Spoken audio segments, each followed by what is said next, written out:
Hello everybody and welcome back to the Film Freaks Podcast, the latest form of cinephile entertainment where we break down the latest movie news, trailers, and latest releases to come out in the past week.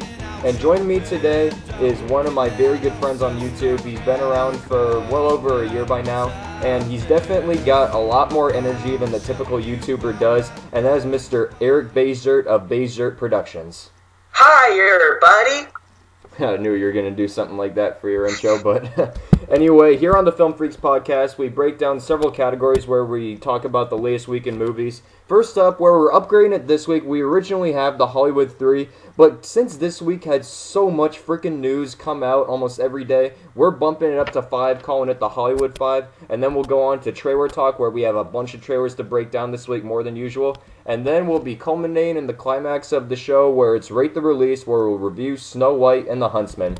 So without further ado, let's start with the Hollywood 5 because we have a lot of news to discuss. The first one is the featurette for Ron Howard's newest film, Rush, which is a biography of Formula One champion driver Niki Lauda and the crash in 1976 that almost killed him. And it's weeks after the accident where he got back behind the wheel to challenge his rival British driver James Hunt, who's played by Chris Hemsworth. And they've been filming for a while for this movie, and also, speaking of which, this is actually a Frost-Nixon reunion, Ron Howard's previous movie. Well, actually not his previous movies, but his previous, so God, two movies before, which is Frost-Nixon. And because it's written by Peter Morgan, and I'm really looking forward to this film. The featurette that they showed shows a lot of the behind-the-scenes footage that they've been shooting for the film, and I'm really looking forward to it. What do you think? Well, I'll be honest, I'm not really the biggest racing fan. I mean, I've seen a couple of races here and there, but this movie does actually look really good. I like a lot of Ron Howard's work. I think that he's a fantastic director. As you said, Frost-Nixon is just a freaking awesome movie, man. Like, I still have to see it, though. What was that? I still have to see it, though. Oh, man, it's so good. But this looks really good. I mean, I'm not exactly the biggest fan of the racing, but it does look like a fun movie, and maybe it'll spark an interest in Formula One. Who knows? Yeah. Well, here's the thing, though, because not a lot of American movies have really done a Formula One movie in particular, and I really like how Ron Howard in this featurette alone, he shows a lot of passion for the sport, and I think this is what's really going to win over foreign audiences as well, because he's putting a lot of ambition and might into this movie, which I really like when a director does that. And, however, I'm biased when I say this because I grew up with racing. Like, I lived in North Carolina for well over half my life, which is basically the mecca for a lot of NASCAR teams in particular. In fact, I do watch racing just about every week. For some reason, I just get a real adrenaline out of it. So maybe that's why it is fun to watch. Yeah. So that's probably why I'm a bit more biased when I'm saying that I'm really, really looking forward to this movie, especially because the last racing movie that we really had was Talladega Nights, if I'm right, which was more of a comic parody of NASCAR a bit in most of the parts. However, in relation to this kind of racing, the last movie like it, though, was Sylvester Stallone and Rennie Harlin's Driven, which, God, oh my God, that is one of the worst movies I've ever seen in my life, without a doubt. And just the way it portrayed the Champ Car Racing, which I don't even know if it's still in existence today, but I think it's actually Champ Kart Racing, so sorry if I flubbed that right there for any of you fans of that sport that are listening to this.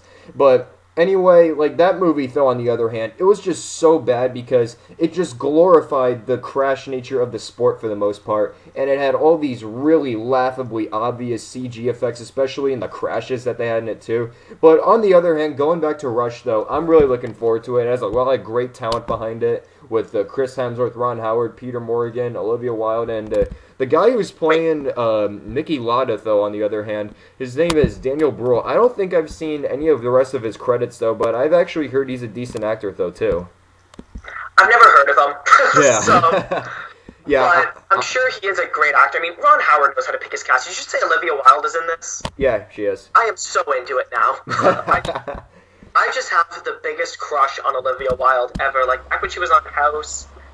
Oh, she's amazing. She's hot and she's talented. So, well, there. I'm I can't. officially looking forward to this. Well, of course, I can't disagree with what you just said on that, though. But anyway, the featurette is out for that. You can find it on YouTube and so forth, which means that a trailer should be coming at some point for the film because they're about to finish wrapping up shooting, from what I hear. But moving on to our next bit of news, which this one is really interesting, and I didn't really know of it at first that it really was, like, so true. But the more that I looked at it, it was so freaking interesting and intriguing, especially for the fact that this guy's my favorite filmmaker too. There was a theory that recently went out that Quentin Tarantino's Inglourious Basterds perfectly fits into his movie universe and influenced his entire filmography, which I'll give you an example real quick of what it is. You remember Donnie Donowitz, a.k.a. the Bear Jew in Inglourious Basterds, right? How can you forget him? Yeah, for sure. Now, here's the thing. His father, though, in Tarantino's film universe, is movie producer Lee... Actually, no. Let me take that back. He is the father of Lee Donowitz, who's a movie producer in Tarantino-written True Romance. And it also shows of how it ties in things with Pulp Fiction to Kill Bill, and then Michael Madsen's Vic Vega and John Travolta's Vincent Vega in Pulp Fiction Reservoir Dogs, a.k.a. the Vega Brothers. And also for the fact that Harvey Keitel's Mr. White worked with Alabama from True Romance. I mean, just... This is like a godsend. Just from reading all this, you just go, oh my god, like, how did this guy come up with that? Or how did we not notice it earlier? I love movie universes. I love it when a director is able to create completely different movies and kind of keep it in the same realm. Kevin Smith does the exact same thing, except it's a little more obvious. Yeah, of course. But I remember when I first saw this theory, and I'm like, yo, this totally makes sense. It's not enough to completely change my outlook on the films, but obviously, I mean, I still love all these Tarantino films. Pulp Fiction is the greatest movie of all time for me. I just think it is amazing. But I still think that this puts a lot of interest into these films, and I think it's really cool. Yeah. I think that's the best way to sum it up, because that, in an essence, is nearly every movie that Tarantino's made. Cool. But you overemphasize the word, of course, because you can't just say that in the vaguest terms, though. That's true. I mean, the only Tarantino movie I didn't think was amazing was Death Proof. Yeah, I gotta agree with you on there. I think I gotta give that a rewatch, though. I haven't seen it in a long time. That movie's got awesome car chase in it, though. Yeah, for sure. But I still think that this is an awesome little tidbit of interest for Tarantino fans and just movie fans in general. Yeah. Now, moving on to another thing that is Tarantino-related, in which this is actually pretty big, concerning that Tarantino has never been part of this illustrious event before, that I'll also be attending this summer, and if I get to meet him, I think I'd literally faint on the spot, because he's my idol in filmmaking. But there is recent news that came out in which he is doing this contest in accordance with Django Unchained, called the Emerging Artist. Now, you can find the details of the contest on the website that's linked in the description for the news story down below.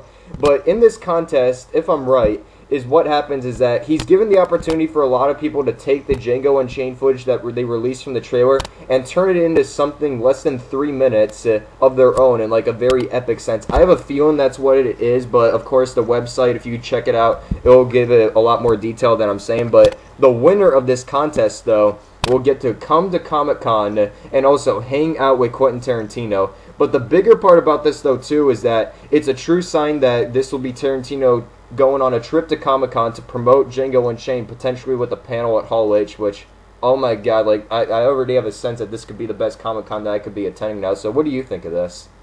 First of all, you are a lucky bastard. Yeah, you're not the first one to say that. I've always wanted to go to Comic-Con, and that's awesome that you're going. And I think that this is brilliant, because it's a chance for Tarantino to really reach out to his fans and just really kind of converse with them. And also, I'll be honest, Django Unchained kind of fell off of my anticipated list because there's so many trailers coming up, but this is just boosting it back up. I'm so excited to see this contest. I might actually participate in it if they're going to be doing editing and footage and stuff like that. Yeah, I think that's what the main bulk of the contest is too. The main bulk is going to be off of editing this footage together and kind of making it something of your own, whoever is making the footage, of course. But also, alone, because this anticipates my hype for Django Unchained even more. And this is off topic from the news story itself, but also the first teaser will be releasing with Prometheus too. Man, now I want to see Prometheus more now. Don't we all? I'm so excited for that movie. Yeah. Now moving on to a bit of news though that is really not as great as any of the others that we've just discussed, which really I could completely care less about this one, is that Roland Emmerich's Independence Day is going to be returning to theaters in 3D on July 3rd, 2013, just please, are you kidding me? This is the funniest news of the year. Because I don't think anyone cares about Independence Day. Like, whatever your opinions on the film are, it's not really relevant anymore. And so to kind of re-release, it's not a classic. More people remember it being kind of disappointing. So it's like, what's the point? You're gonna go see this. Yeah, especially for the fact that I don't care for Roland Emmerich's films one bit, except for Independence Day. But for a 3D release, hell no. Because at least in the 90s, I feel like that movie lived up to the time period that it released in, at least. But everything else, though, that he has made since then has just been so mind-numbingly god-awful, especially 2012. And The Day After Tomorrow I don't think is, like, really as awful as most of his movies, but then again, that one wasn't that good either. Just, I'm sick of this guy. I just wish he would quit making movies. I remember back in science class last year, our teacher forced us. I'm going to say forced because that's how strongly I feel about this. We had to watch Day After Tomorrow and just keep a scientific set inside, and she totally believed that it's relevant. So, please. I mean, I have bad memories of the movie.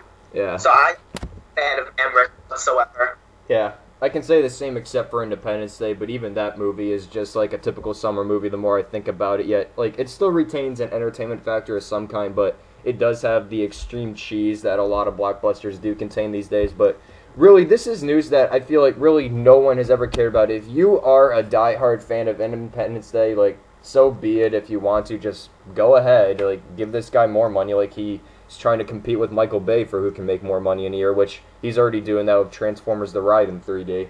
But really, just that this really shows like the carelessness of re-releases just for the cash grab effect. I agree. Yeah, well, moving on to our last bit of news, which this is, I wouldn't say a huge one because we already knew part of this before, but George Lucas announced back in January that he was retiring from filmmaking and also kind of like working on big studio movies in particular. But earlier this week, he made another announcement saying that he's leaving Lucasfilm and he's going to be making his own experimental movies, like, around his home turf, pretty much. And he's already handed down duties at Lucasfilm to Kathleen Kennedy, who's part of Steven Spielberg's Amblin Entertainment, if I'm right. And I'm just not really... I could kind of care less because, like, I've never been a massive fan of George Lucas, yet I love the original Star Wars movies. The prequels, they're another story, of course, but, like, I love American Graffiti, like, almost as much as, like, Empire Strikes Back and New Hope for Star Wars, and I kind of like this announcement per se because him being an experimental filmmaker, I always found those kinds of movies he made to be unique.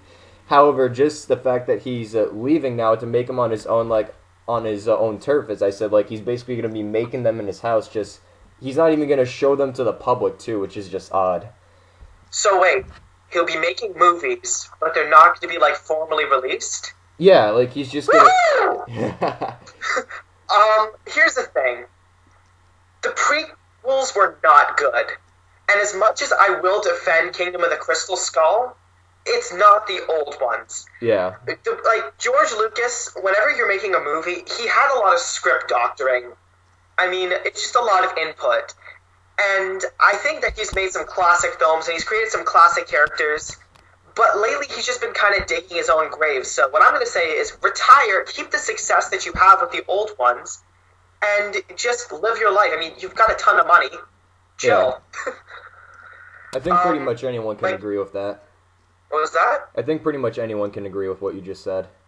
And I mean, when it comes to the Star Wars universe, I'm pretty sure BioWare has been doing that with video games pretty well. I haven't played the games personally, but I know a guy that is so in love with those games, and he's totally in that universe. And, like, it's a pretty detailed universe from what I've seen, and it's pretty well loved. I think that's the future of Star Wars, to be honest.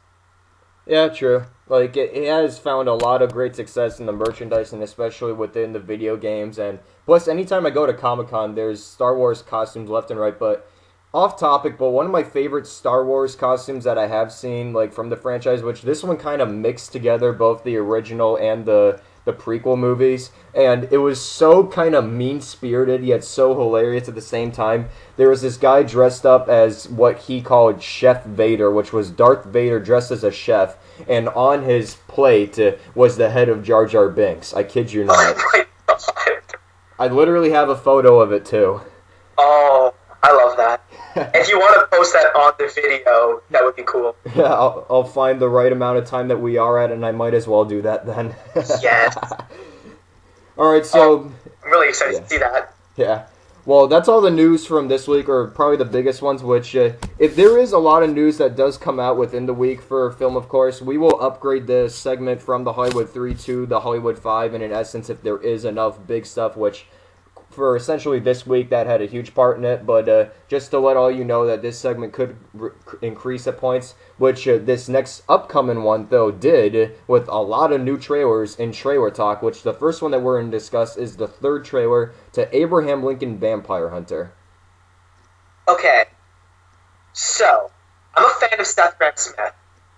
When I say I'm a fan, I mean I've read one book. Which is this one, right? Pride and Prejudice and Zombies. And why I love that book so much is because it's so funny, silly, and self-aware. I mean, you have a title like that, it goes fully with it. Yeah. And I'm not looking forward to this Abraham Lincoln Vampire Hunter movie solely for the fact that it looks like it's trying to go really dark and badass.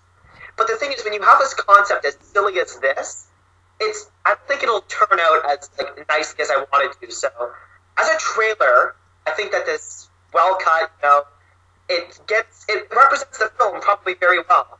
I just don't think this movie has the right tone. Yeah, that's my main gripe that I've had with all the trailers so far is I'm fearing that it could potentially take itself too seriously. In fact, that's the main fear that pretty much everybody has had so far with this film, too. However, I'm still going to say, I was a big fan of Timur Bekmambetev's Wanted, which, granted, the film was good, but I loved the hell out of the graphic novel Wanted so much because it was something so different, and it was set in a universe entirely of its own compared to the actual movie itself where they heavily changed it. Yet for this, though, I feel like he's the best kind of director to work with this. And granted, I haven't read the book, of course, Abraham Lincoln Vampire Hunter, but I really want to before the movie does release. So, I'm looking forward to it, but I think one of my gripes with it, which has nothing to do with the trailer, I thought it was really good, and especially for the fact that it showed Benjamin Walker as Abraham Lincoln, giving the speech throughout the duration of the trailer, too. And my problem, though, with this, though, which... oh man, it just crossed my mind. Alright. We'll just leave it at that then. It's an ambiguous problem for now. I went to see the movies last night, and I saw Tim Burton talking about it in the pre-show, and he talks about it like it's some just epic event of cinema, and it's no, it's not. Yeah. I mean, this movie has a lot of potential to be really fun, really silly, really out there. Why not just do that? Yeah. You know what I mean? I just remembered the thought that crossed my mind is that, speaking of the epic sense that you just described that Burton said in the pre-show for the trailer, is that the movie revealed runtime is 168 minutes. Oh my Jesus Christ. That is way too long. Either that or the book is really, that big where Seth Grahame-Smith just had to include so much, but really, that sounds way too long. My ass is going to be very itchy during that movie. I can already feel it. Hey, if we sat through Lord of the Rings, The Return of the King, we can sit through anything. But then again, that was the fastest 3.5 hours I've ever seen, though. It's funny you mentioned that. I actually watched that movie last night, too. And yes, the reason why Return of the Kings works is because it's such an immersive movie. Yeah. And it's got it's very deep in a way, and you get totally into it. How into it am I going to get when I'm already watching something that's totally silly, just taking itself seriously? Yeah. But now, moving on to our next trailer, which I don't want to flub the pronunciation for this, so I just want to confirm with you that I said it correct. Les Miserables. Did I say it right? It's Les Miserables. Alright. Well, I tried. So, because it is long to say, I'm going to refer to it as Les Mis. I'll just move on then, but this is the famous stage musical that's being made into a feature film. It has Hugh Jackman, Anne Hathaway, and Russell Crowe as the lead stars in it. And I've never seen the musical, let alone heard of it before. Like, I think it was a stage play, too, as well. And it's directed by Tom Hooper, who directed The King's Speech, which was, in my opinion, the most overrated movie of 2010. I just thought it had great acting and really nothing else to it, and still amazes me why that won so many awards over The Social Network, which still, Academy, I'm not going to thank you for that ever. But otherwise, I thought the trailer was decent, though. Like, I liked Anne Hathaway singing in it, which, granted, that's a thing that she's very naturally talented in. However, everything else just didn't completely click with me. Like, I thought that the period piece setting looked fantastic. Just, I felt that there was something missing in this trailer, but maybe it's my King's Speech overrated vibe that got in the way of it. I don't know. Okay, I'm going to totally fangirl out here. This trailer shook me to the bone. I mean, as a huge fan of musicals, and I mean, I'm a huge fan of Victor Hugo. I haven't actually read Les Mis, but I've read the original Hunchback of Notre Dame, and I loved it. This just, like, my jaw was on the floor by the end of it. I think this movie looks almost perfect, and in regards to Tom Hooper directing it, because I do agree with you, I think that The King's Speech is vastly overrated, but one of the things that I did like about that film is that cinematography and directing-wise, I thought that it was, like, really good. I just thought that, like, the film was dry. But when you have something that's, like, as popular as Les Mis, and you have something that has a lot of, like, detailed and just really engrossing story into it, and then you find a real stylish kind of director, I think you have a recipe for gold here. I am so excited for this. Alright, well, we have sort of two opposing sides on this, but I can completely see what you're coming from that, especially because you love musicals. Like, granted, I'm not a massive fan of musicals. I've seen maybe 1, 2, maybe 3 at the most in, like, movie form, like Sweeney Todd being my favorite. However, like, I will retract that statement, though, when I see Rock of Ages, because I'm really looking forward to when that releases, because I love 80s music so much, especially the bands that they threw into this. But not to get too far away from the topic at hand, the Les Miserables, or I think you can still say it better than I am, because, like, I think I'm still flubbing it at the same time. You're good. Alright, well, we'll just move on then to our next one then, which is, this one is probably the biggest trailer to release in the past week or so, though. And it's one that many people were curious about because the teaser was intriguing, yet it was kind of missing something at the same time that really got your interest, and that is the second trailer to The Bourne Legacy. See, I'm totally different because I think it looks good. I mean, it looks like a solid action movie, and I understand that Bourne, like, the books go beyond Jason Bourne. I still think it's kind of off to see Jeremy Renner in the role. I mean, I could be totally wrong, but it's just something about this doesn't seem right to me. Yeah, I can understand that right there. Like, that was the one gripe that I had, like, even when the movie was starting production, when I found out that Jeremy Renner was going to replace him, I just thought, that's intriguing, but will it really work? And I'll admit, like, I really dug the first teaser for it, which it was pretty cool. Just, of course, it was missing the Matt Damon flavor to it, but we have to accept that because we don't know that he's really going to even just have a cameo in this movie alone. But that was until this trailer release, and they really hint that he's going to be involved in some way, just nothing huge. And I actually think that Jeremy Renner's going to pull off a pretty good performance. It's not going to be of, like, Matt Damon's Jason Bourne caliber, but I think that he's going to make something very commendable to that measure, though. And I'm really intrigued by the cast as well for this, especially Edward Norton in it. Like, you can never go wrong with Edward Norton starring in just about anything. Well, except his 5-second cameo in The Dictator. Spoilers right there, but whatever. I think the cast looks fantastic. I think Jeremy Renner, he's great. I mean, you're never going to walk out of a movie, it's like, you know who wasn't good? Jeremy Renner. Yeah, I've never had that. But, I don't know, something seems off to me. And I mean, again, I'd be totally wrong, and I could love the movie when I see it. But as of right now, I'm intrigued, but I'm not really excited. Yeah. Maybe it will need one more trailer for you to warm up then, huh? Yeah, man. Well, we got a while to that because the movie doesn't come out till August, but The Bourne Legacy trailer number 2 is out, so check it out if you want to. And now we move on to our next trailer, which is, this is one that had its first trailer released, like, God knows how long ago, because it was originally supposed to release back in January alongside Contraband, if I'm right, but then it got pushed to the end of August for some reason, and I still don't know why, which, that may be a bad sign in the end, but who knows, it could be a late summer surprise at the very most.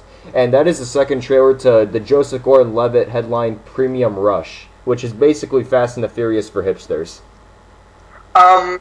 This is as fast as you like Bajzert's look.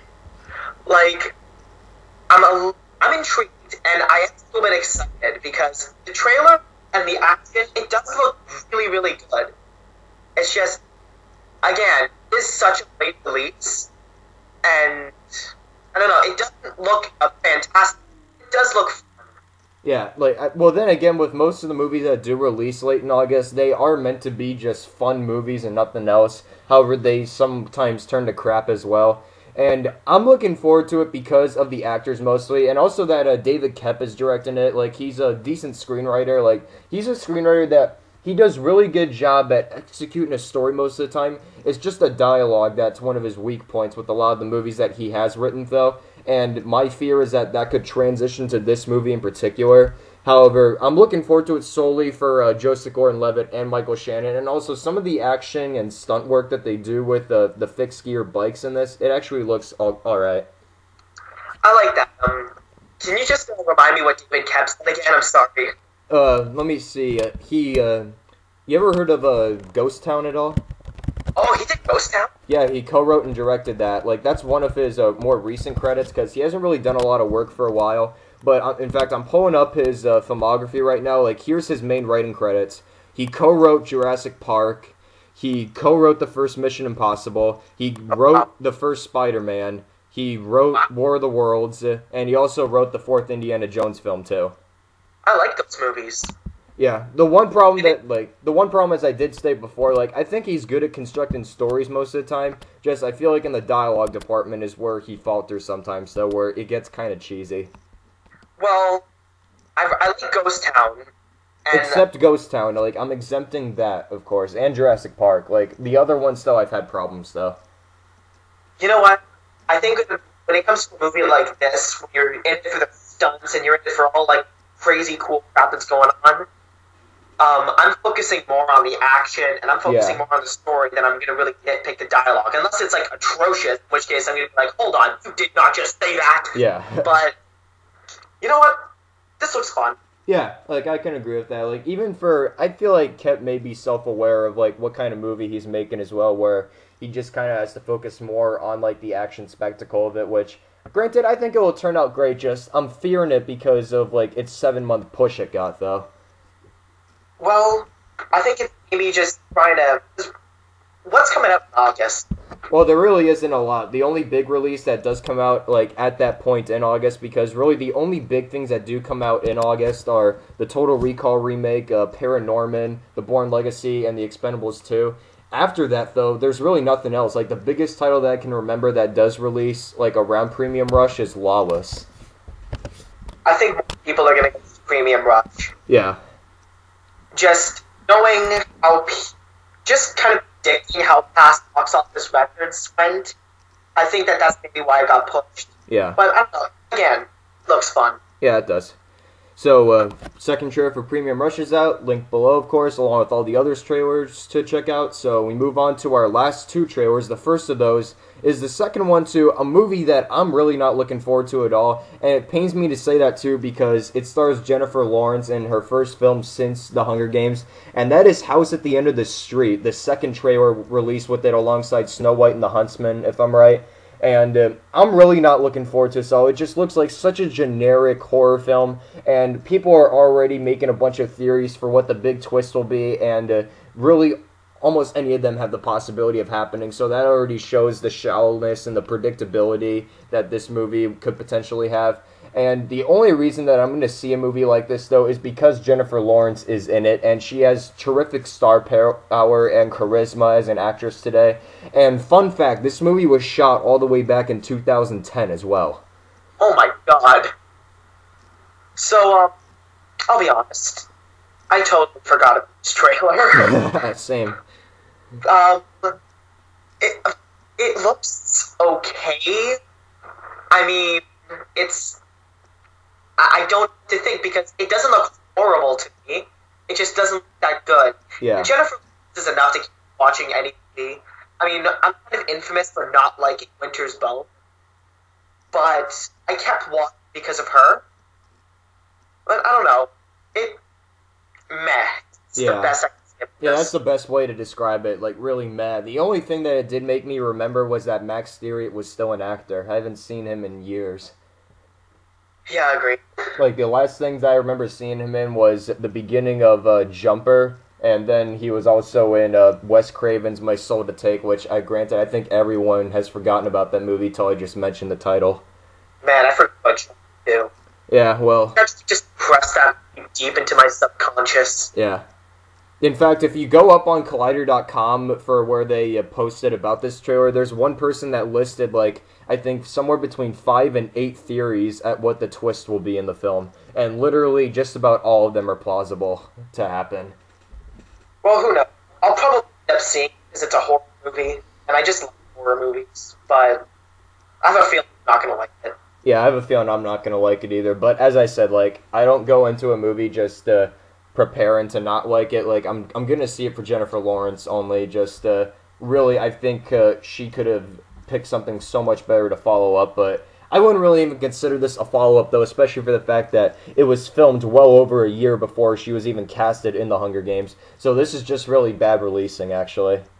When it comes to actresses and actors who are trying to make business, they'll often go to, like, these kind of subpar movies, and it makes sense why they would release it now, because you've got such star power and can finally start making money. Yeah.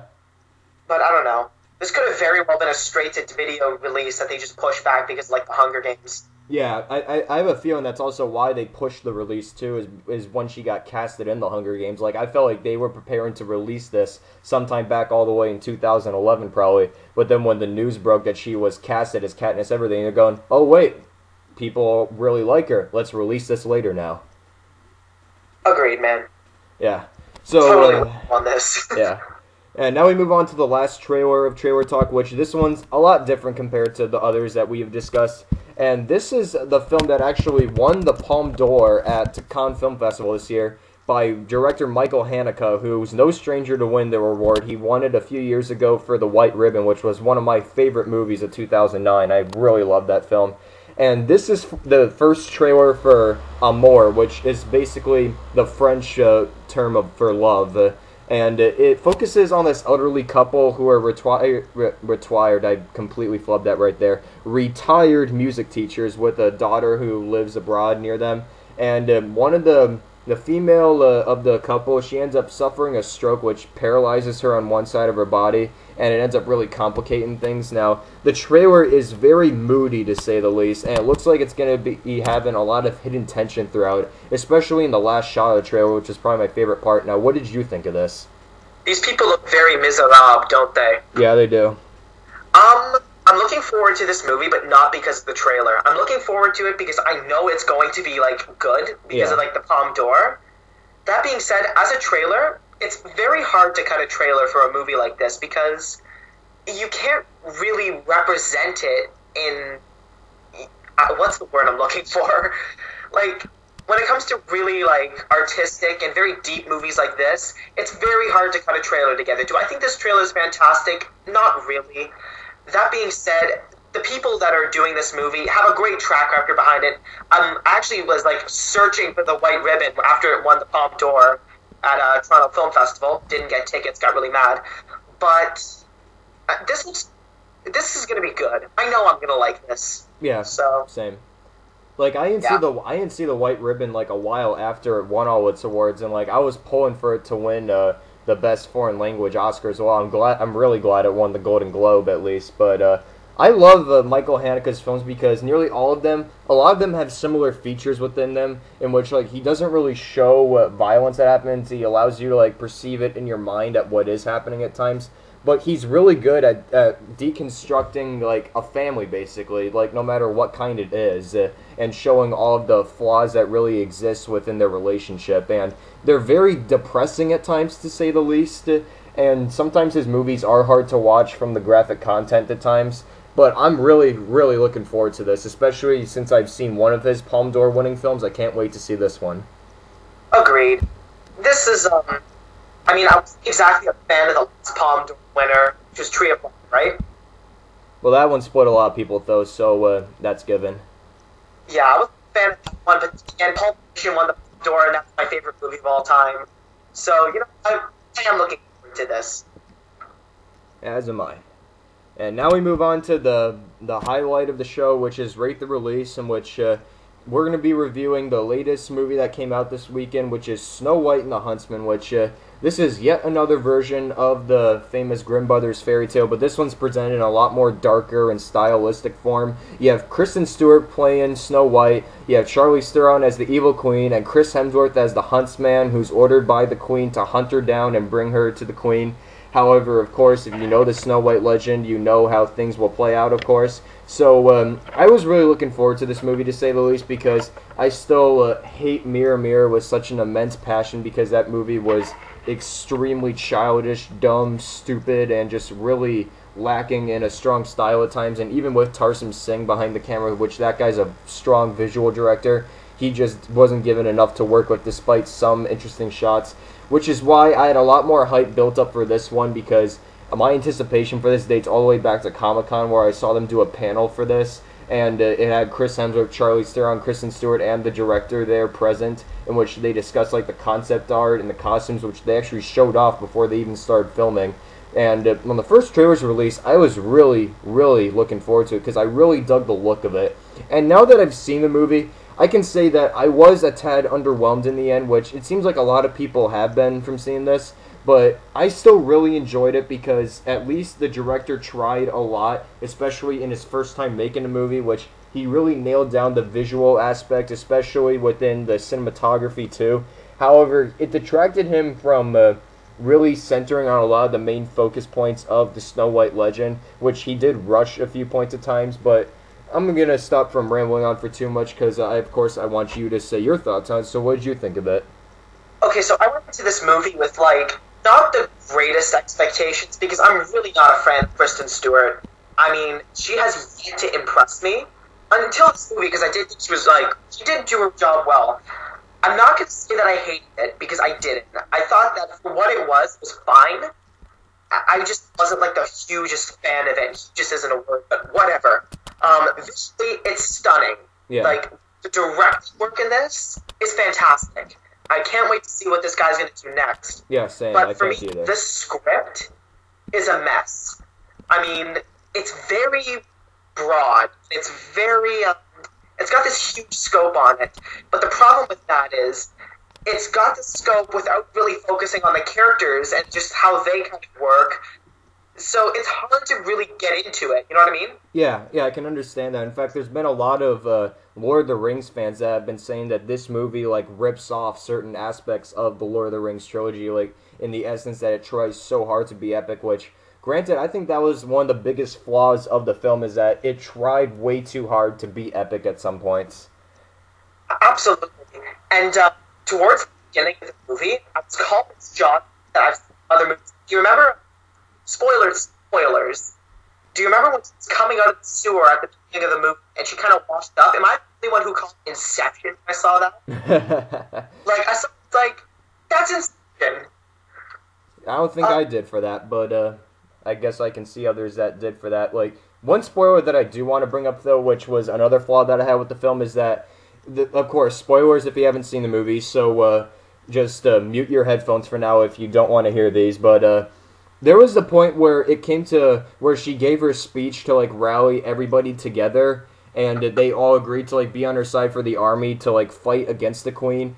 And all of a sudden, like, right after the speech is given, they're seen riding on horses along the beach and, like, all these sorts of different landscapes on the way to the queen's castle. They just rush through the point of where she has to be trained to lead all these people. That's the one important thing that I could not buy from her in the last 30 minutes, where essentially the character just kind of became a joke at that point, because you essentially want me to buy her to become this strong-willed hero with a sword, riding a horse and so forth, and she just magically does that in a matter of hours. That was ridiculous. ridiculous. I had that exact same problem. Thank you for bringing it back up. Here's the thing. You can tell that they wanted to go for the whole training to be a warrior kind of thing, but teaching her one move isn't enough. And I know, yeah. I don't know, it happened way, way too fast. And quick question, this is a real nitpicky kind of thing. Am I the one who found the fairies to be freaking horrifying looking? I didn't really find them horrifying looking. They just looked really odd. I think that's like the best terminology that I can put it in. They haunted my nightmares. Literally, I saw some scary things that I never wanted to see in my life. They're watching me. They're everywhere.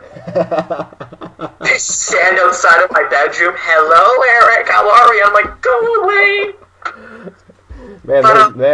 I didn't think they got to you that much. Oh my god. I'm seeing it everywhere. It's like the little girls from The Shining, except worse. I'm trying to ride my bike around town. They're just looking at me. I'm scared. So you have to cover your eyes then. What was that? You have to cover your eyes then, huh? Yeah, I think I might just become a hermit. That movie just hit some horrifying notes for me. Well, let's move to a lighter aspect then, but in terms of performances for this movie, I thought everybody did good. I thought Kristen Stewart was actually good. Now, I have to bring this up. I like her outside of Twilight. There's been several movies that I've seen of her which she actually shows some potential range as an actress, and two of those I'm talking about in particular are in Adventureland and Into the Wild. I thought she was great in both of those movies. Now, I thought she was good in this. Like, she kind of has that mopey, Twilight-esque Bella Swan characterization to her performance in some points, which her character is very mopey, but I think that's actually stated already for this movie, so it's a given nature for her to portray the character in that manner, so you can't really criticize her too much for that, and surprisingly, she does emote in some scenes, and also, surprise, surprise, she smiles for the first time in a while, too, in one scene, and that shocked me. Yeah.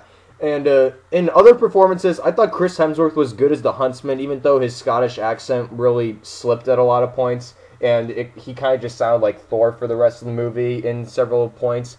And besides that, I thought he was good, but the character was underused, especially in accordance to the fact that his character's name is the second half of the movie's title. I just didn't think that he really did enough to fulfill that, but on the other aspects, though, Charlize Theron I thought was great as the Queen, even though her line delivery was pretty over the top at times. And Sam Claflin, though, as Prince William, he was just a generic Disney prince, pretty much, as one of my friends put it, and that was pretty much the best way to sum up his character. But I really like the dwarfs in this movie, too. They were far better than portrayal in Mirror Mirror, especially for the fact that they had great actors portraying them, especially Nick Frost and Ian McShane, I thought were the best out of those. I totally fangirled out when I saw Nick Frost. I'm like, yo, that's Nick Frost. It's like, who's that? It's like the one from Shaun of the Dead. I didn't exactly see it with a movie buff, but performance-wise, you know, Kristen Stewart I liked in this. I'll be honest, I didn't like Adventureland. I mean, it's one of those movies that a lot of people like. I just didn't. But you know, I didn't like it the first time I saw it, but like that's because I expected it to be like super bad. But the second time I did see it, I actually loved it. I don't know, maybe I was just in the wrong mood when I saw it, but that being said, I think that she's good in this movie. I mean, I like to see a little more of this when it comes to this kind of character. Yeah, she's a little mopey, but I think that's what would happen if you're locked up in a prison for like 20 years. Yeah. I don't know about you, but I'd be kind of pissed, like, all the time. Chris Hemsworth I thought was fine. Again, he is underused. I think it's ironic that the movie really focuses a lot on the Queen, but it's called Snow White and the Huntsman. But, oh my god, Charlize Theron was good in this movie. Yeah, I mean, yeah, she's over the top, but she's so evil. And it's just so, like, I felt genuinely scared whenever she was on screen at times. And that's nothing that I can say about a lot of movies. She was the best part of this entire movie for me. Also, she's, like, really, really, really hot. Yeah, can't lie with you there. The dwarves were awesome. Minor nitpicky, I mean, I thought that maybe the names of the dwarves were a little off. I mean, I started calling them, like, Gingy and Peggy. I don't know why. Yeah. But I thought the dwarves were fine. I like the Prince William guy at first when he like caught that bow and he's like, dude, you need an archer. I'm like, oh yeah, you're a badass. And then they just shut him to the side and then it becomes generic and it's like, what the hell? Yeah. Like, you have a cool character, work with it. Performance-wise, I thought the movie was really good. I mean, it's definitely better acted than a lot of movies that we get nowadays, and I think that's saying a lot for it, so. Yeah, it definitely is. And besides Charlize Theron, like, she was one of two great things in it. I thought Rupert Sanders as a first-time feature filmmaker, or like a director for that matter, because he's directed a lot of commercials to his name beforehand, before making this movie.